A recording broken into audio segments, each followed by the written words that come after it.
రెండు రాష్ట్రాల తెలుగు ప్రేక్షక దేవుళ్ళకి ఇతర దేశాల్లో ఉన్న తెలుగు ప్రజలందరికీ నా యొక్క నమస్సుమాంజలు. నా పేరు స్కూల్ రిజిస్టర్లో పనాస రవీంద్ర. కానీ 1987 సంవత్సరంలో విడుదలై సంచలనాత్మకమైన సూపర్ డూపర్ హిట్ మూవీ పసివాడి ప్రాణంలో టైటిల్ రోల్ పోషించిన మాస్టర్ సుజిత్ను నేనే. నన్ను మనస్ఫూర్తిగా ఆస్వాదించండి. అసలు కథ మొదలు పెట్టాను. యాక్చువల్గా నటించింది నేనే, కానీ ఆ సినిమా 100 డేస్ ఫంక్షన్లో సుజిత అనే అమ్మాయిని కూర్చోబెట్టాను. అప్పటి నుంచి వెళ్ళి ఆ అమ్మాయి ఆ సినిమాలో నటించినట్టుగా చెప్పుకుంది. ఆ యొక్క ప్రతిష్ట, గౌరవము, గవర్నమెంట్ నుంచి వచ్చే మర్యాదలన్నీ ఆమె పొందింది. కానీ నటించిన నేను విధి పరిస్థితులలో స్కూల్కి వెళ్ళడం, చిన్నప్పుడు కాలేజీకి వెళ్ళడం, మా ఇంటి దగ్గరే పెరగడం జరిగింది. వెరసి పేదరికం కాబట్టి నాకు ఎవరు ఆ విషయం చెప్పలేదు. ఈ మధ్యలో నేను ఆ సినిమా చూసి విలువలు వచ్చిన ఆ జ్ఞాపకాలు, ఆ గుర్తులకు తబ్బిబ్బయ్యాను, బాధపడ్డాను, చింతించాను. వెంటనే మా అసోసియేషన్లో దరఖాస్తు పెట్టుకున్నాను. అయ్యా స్టూడెంట్స్ అని దరఖాస్తు పెట్టారు.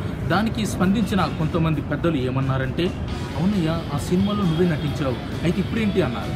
సార్ ఆ సినిమాలో నటించాను నేను, హిట్ చిత్రం సార్, ఆ యొక్క ప్రతిష్ట, గౌరవం నాకు దక్కాలి, అది నేను నా కళా జీవితంలో అదొక పునాది అని చెప్పాను. అందరికీ ఎట్లా చెప్పు ఏళ్ళ తరబడి తిరిగాను. నేను పోస్ట్ గ్రాడ్యుయేట్ని, నాకంటూ ఒక సామాజిక స్పృహ ఉంటుంది, అయినా తిరిగాను, అందరినీ బతిమాలాడాను. కానీ ఈ మధ్యలో నా ముందుకు వచ్చిన ఎలక్ట్రానిక్ మీడియా జర్నలిస్టులకి కృతజ్ఞతలతో ఇప్పుడు నేను మీ ముందుకు వచ్చాను, మీకు పరిచయం అయ్యాను.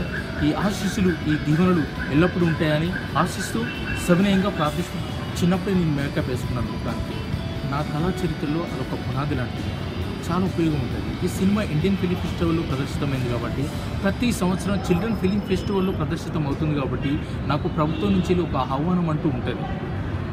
నేను ఒక చైల్డ్ ఆర్టిస్ట్గా జనాల్లో ఉన్నానని చాలామంది తెలియదు, కానీ నటించినట్టుగా మీకు తెలిస్తే మీ అభిమానం నా విషయం సార్. అల్లు అరవింద్ గారిని కలిశాను, ఇంటి చుట్టూ తిరిగాను, గేట్ ఆఫీస్లోకి వెళ్ళాను, అండ్ తనని ముఖాముఖి కలిసి చెప్పాను.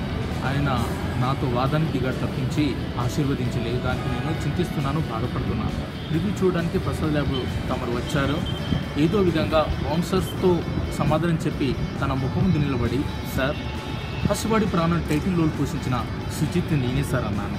ఆయన తనదైన శైలిలో ఆప్యాయంగా తన కళ్ళతో సమాధానం చెప్పి నవ్వి ముందు కదిలాడు. కళా జీవితానికి అంకితమయ్యాను. సినీ నటుడు కావాలని 10 సంవత్సరాలు కష్టపడుతున్నాను. కానీ భగవంతుడు ఎందుకు నాకు ఈ సందిగ్ధాన్ని ఇచ్చాడో, లేక ఇలా నన్ను పరీక్ష పెట్టాడో తెలియదు, కానీ ఆ సినిమా నేను మధ్యలో చూడలేదు.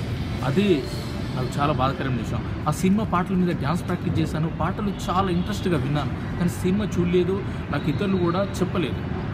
ఈ మధ్యలో ఆ సినిమా చూశాను, ఆ గుర్తులు, జ్ఞాపకాలు వెల్లువల ఎగిసిపడి కన్నీరు కార్చాను. అయ్యో భగవంతుడా, ఇంత ఆలస్యంగా నా కళా జీవితాన్ని నీవే అని చెప్పావా అని ఆశ్చర్యపోయాను.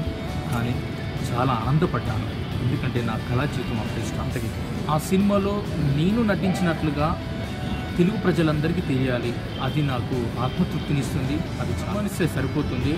నాకు కళాకారుడు అయినందుకు ఆనందపడతాను. సన్మానించడం వలన కూడా నాకు సినిమా ఫీల్డ్లో అవకాశాలు లభిస్తాయి. నాకంటూ ఒక గౌరవం, ఒక ప్రతిమ. పోస్టర్ మీద బిస్కెట్ ప్యాకెట్ పట్టుకొని నేను ఉంటాను, చిరంజీవి సంఖ్యలో ఉంటాను. అప్పుడు నన్ను చిరంజీవి గారు ఎత్తుకున్నారు, వరే అటు చూడరా అన్నారు.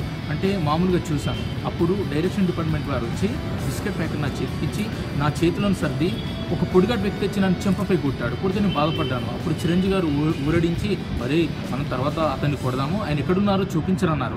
ఇలా ఏలు పెట్టి చూపించాను. అప్పుడు ఫోటో తీశారు. ఫోటో తీసి కెమెరామెన్ గారు, వీడి కళ్ళు బాగున్నాయి, ఫోటోజెనిక్ ఫేస్ అన్నారు.